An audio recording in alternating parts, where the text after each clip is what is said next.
Welcome to the Future of Payroll and Workforce Management Insights by HR.com, your go-to resource for insights into payroll and workforce management.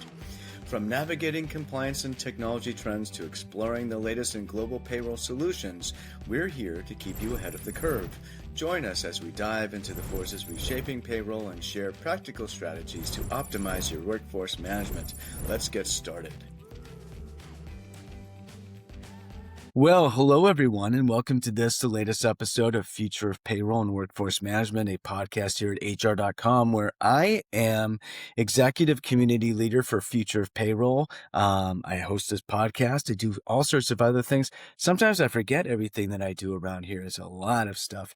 But enough about me. My guest today is Brayan Aleman, who is a chief people officer at a nonprofit organization here in the Northeast. We're we live in abutting states. I'm in New Hampshire and he's in Massachusetts, which is kind of cool.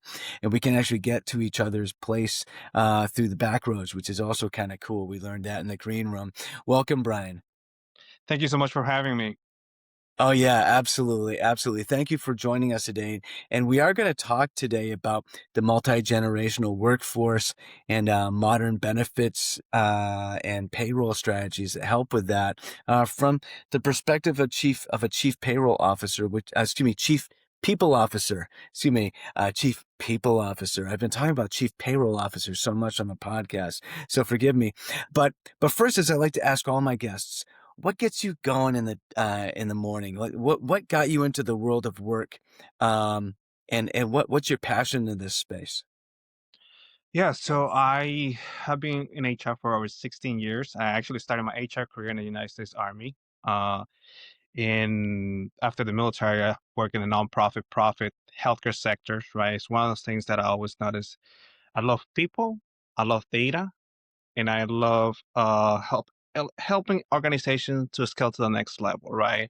So my philosophy has always been that HR is the heart of the organization, right? And people ask me why? Because we pump the people, we get the people going, right? So what gets me going every day is to make a difference on that individual, right? HR is the what I call the big customer service to our employees. Uh, so if we are taking care of our employees are taking care of our mission. So that's what gets me up every day, right? Just to trying to facilitate to make things as simple as possible and to help individuals to succeed in their role. Yeah. I like the way you put that. HR is kind of like the customer service for the employee. That's really important. I don't know if I've ever heard it put that way, but it's so applicable. It's so appropriate. Thank you for that. So, there are some ways, actually, this is a good segue. HR can really be sort of very service oriented to employees these days in ways that it couldn't previously. And that runs a gamut across, the entire spectrum. But today we're going to talk about benefits and payroll strategies specifically, the sort of the modern capabilities we have in these areas and that sort of thing.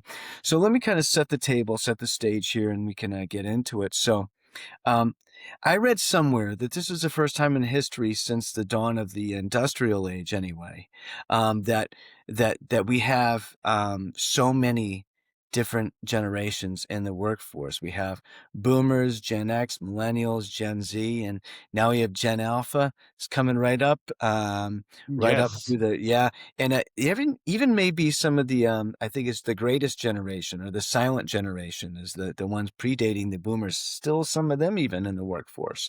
Um, uh, how are benefits and payroll expectations? How do those differ across the generations? How do they surprisingly overlap? There's some interesting stuff going on here. I know you were saying earlier when we were in the green room. Yes, there's an interesting stuff. I always say, right, in today's workplace, when we have different generations, different professional mission and personal missions, right?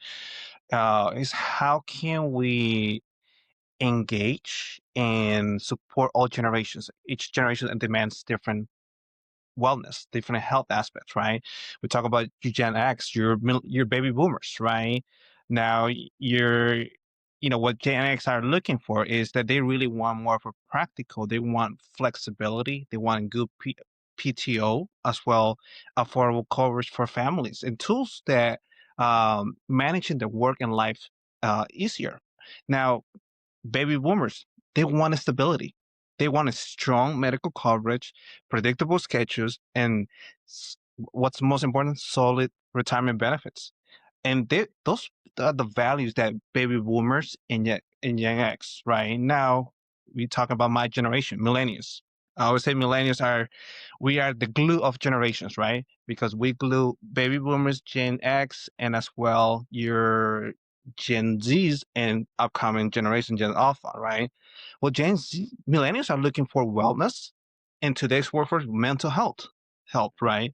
Mental health resource, HSAs, FSAs, and technology to simplify that enrollment, right? Where they want transparency. So we want transparency. So that's a little difference, right? On the Gen X and the baby boomers. Now, your Gen Zs, they want everything digitalized, right? They don't want a big uh, handbook, right? Paper handbook where, hey, here's the benefits of how to access your FSA account, right? No, they want everything through their fingerprint, whether they're using an ACM, whether they're using a smartphone, right? We talk about the self-service payroll apps, right? How can that be used to communicate at a very fast pace, right? And how they can access their wages immediately versus waiting their paycheck to arrive, right? 20 years ago, I remember people using time cards, right? Clocking in, clocking out using time cards, and they have to go pick up their paycheck. Now, as soon as you process payroll, you get the payroll stuff within a couple minutes. So when we talk about benefits, right? It's a generation that people are looking, okay, I want to succeed in this company or in this role, but I also want to maximize on the benefits. And how can organizations help that? You know what I mean? Sometimes that's a selling point, right? So people might think, oh, it's a compensation only. No, it's also the benefits. You know, do they support my wellness? Do they support maybe a reimbursement on fitness centers, things of that nature? So that's how everything becomes into a conclusion on how benefits it's applicable to all the generations. Yes, different generations are looking at different things, but we still want to be taking care of ourselves. It's interesting. I'm recalling so a couple of things. Um, let's start with this. Um, because let's kind of swoop back a little bit here or sort Hmm. of pan out a little bit.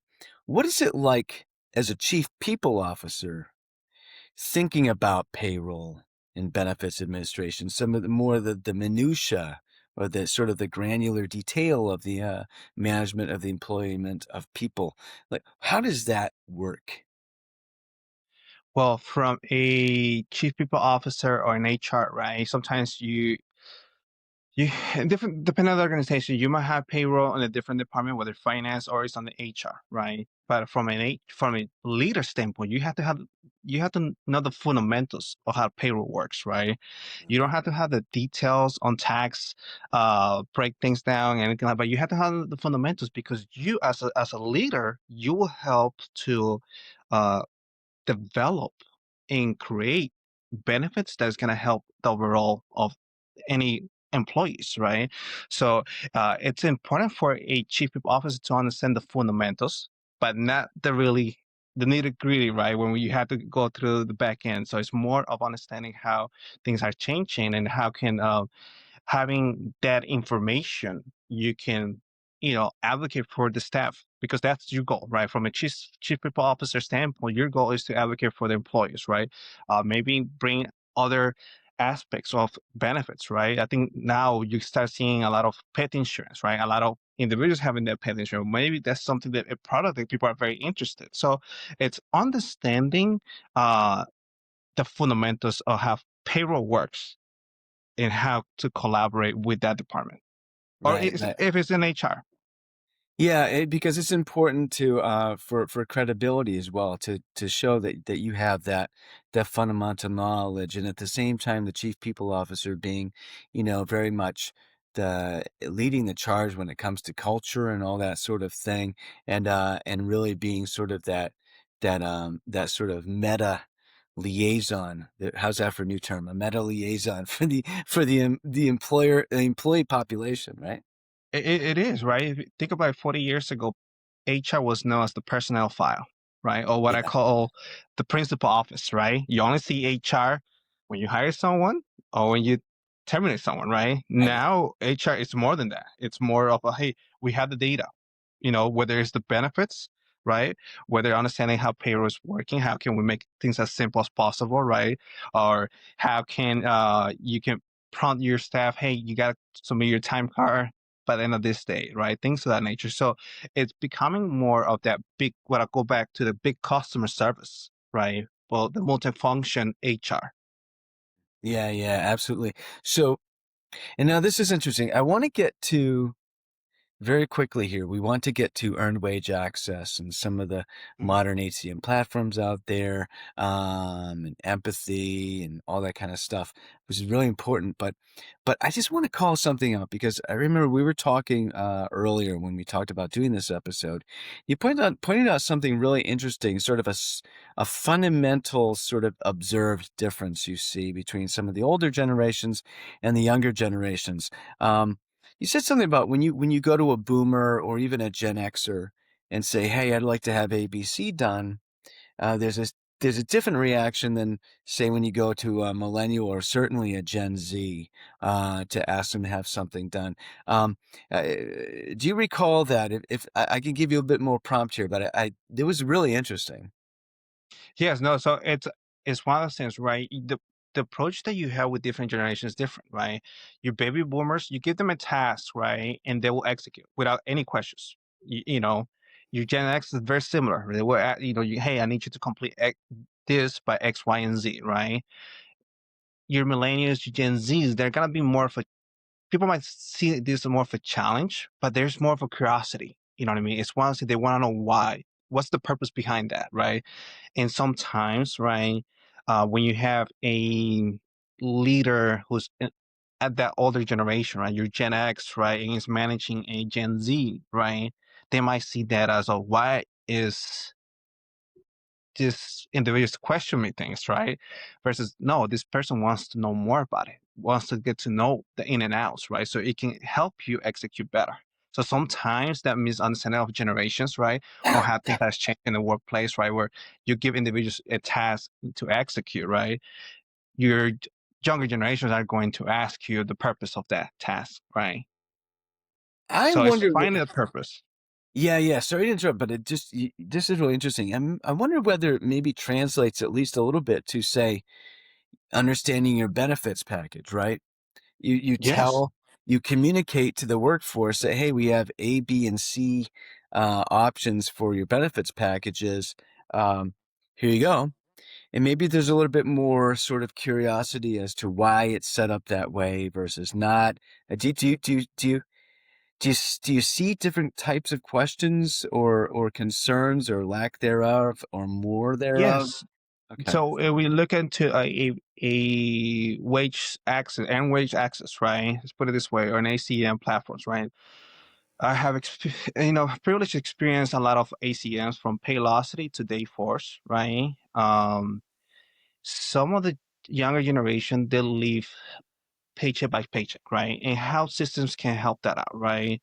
Uh, Systems like that can help understand what's the benefits, right, and how things work from a financial and benefits aspects, right. And your baby boomers, right, your Gen Zs are more conservative and on that end, right, because they understand, hey, you got to save the money, so you could save for your retirement, right. Now you millennials and Gen Zs are trying to understand that factor, right, and how systems in today's have helped them understand, okay, this is how deduction works, this is how much the contribution is from your employer and your contribution for as an employee for your benefits aspect.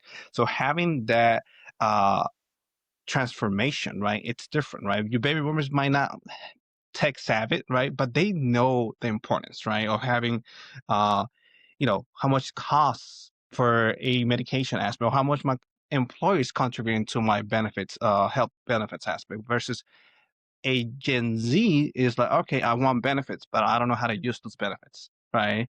Oh, I don't know how much is the cost. I mean, so that's where you teach them, right, by using systems, you know what I mean? Especially, platforms such as Dayforce, where they can help break things down at a very small and simple thing. Yeah, yeah, yeah. It's very, very interesting.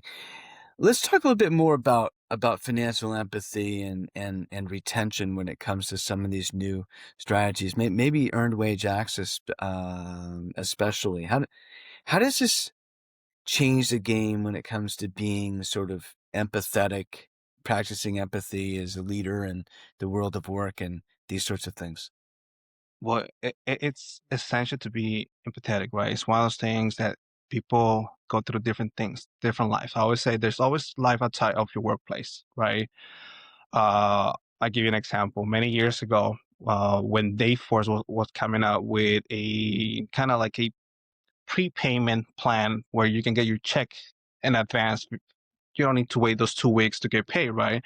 I had an employee who came to my office and he was like, "Hey, I'm going through a difficult situation where I require financial need. I'm not sure what to do. I don't know where to go besides an EAP program, uh, but I'm behind on my bills."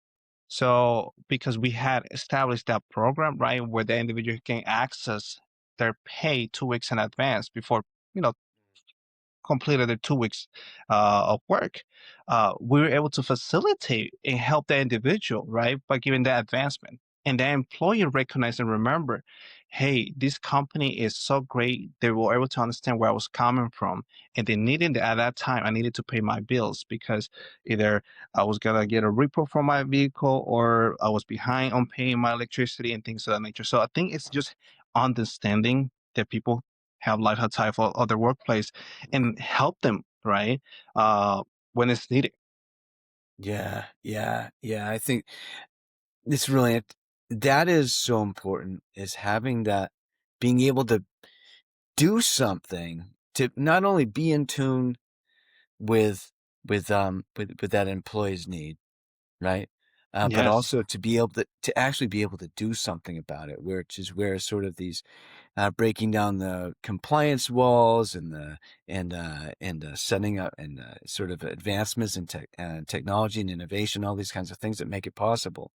Um, and that's really interesting to me. In the couple minutes that we have left here, um, what when it comes to being a chief people officer, and sitting at the intersection of culture benefits and workforce management, all this kind of stuff, um, what what capabilities will define sort of the chief people officer in the future? How do you see the role evolving? I think the role is going to become more of a strategic for organizations, right? You, as a chief people officer, you have to understand how technology is changing, how technology is evolving, right? I think AI is going to be a big part of helping HR understanding their workforce as well, right? Um, Many people are afraid that they might be losing their job, right? But this is where I would say you gotta optimize on your skills, right? And you gotta reinvent yourself, right? Um, as well, from a chief people officer, you gotta be able to guide your senior leaders on how the workforce is changing, right? And what they expect, right?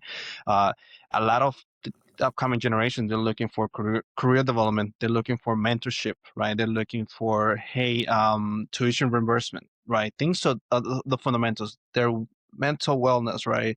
Uh, Benefits, right? I don't want to pay a high copay because I'm working for X, Y, and Z, right? So they're looking to see, well, besides the compensation, right? What other things can we do for to attract talent, right? To Mhm. attract top talent, and sometimes individuals are okay to reduce their compensation because the organization offers a very high benefits aspect, right? So I think from a chief people officer, what we're gonna see is that it's no longer your principal office, all right? It's no longer an operation of a 40 years mindset. It's more of okay, a strategic partner, right? Bring the data, help them understand how can uh, whether you're looking to scale your organization or you're looking to expand to a different location and things of that nature, because that's where HR is gonna come. It's the people engagement, right? Collaboration among your operation department, right? How can we align things up? So that's what I'm seeing from an HR standpoint and data driven. I think data is gonna be a lot of HR professionals are like, well, data is not there yet, but eventually it will get there, right? Because you need to make decisions, based on what data. And there's a lot of now systems that you can predict people looking to leave an organization based on surveys, right? Yeah. So how can you retain your top talent? That's going to be the challenge. But I think it's going to be a great for the workforce and for organizations that they're looking to take on those challenge. And I would say you want to align your workforce with your mission and your vision and the values. That's the easy ones, right? So, um, but we will see, right? It'll happen. I mean, it's just so exciting to think about how we're really moving away permanently. It seems from at least at the outer edge, which is where everyone will follow eventually, right? We're no longer looking at sort of the humans at work in a transactional way. We're really moving beyond that, which is, and also what's interesting about this conversation is how you can actually affect people in a positive way by getting better at the transactional stuff, which is really, really interesting too. Um, Brayan, thank you so much for joining us for the podcast. I wish we could talk about this all day long, but we have a 20-minute long podcast here. So we're at the conclusion now. But again, thank you, Brayan, so much for joining us. No, once again, thank you so much for having me. I look forward to our next conversation. Absolutely. Thanks for tuning in to the Future of Workforce Management and Payroll Insights by HR.com. We hope today's episode brought you valuable insights and fresh perspectives on the future of payroll and workforce management. Be sure to check out more episodes and explore resources at hr.com/podcast or wherever you listen to podcasts. Until next time, keep innovating and making a difference in the world of payroll and workforce management.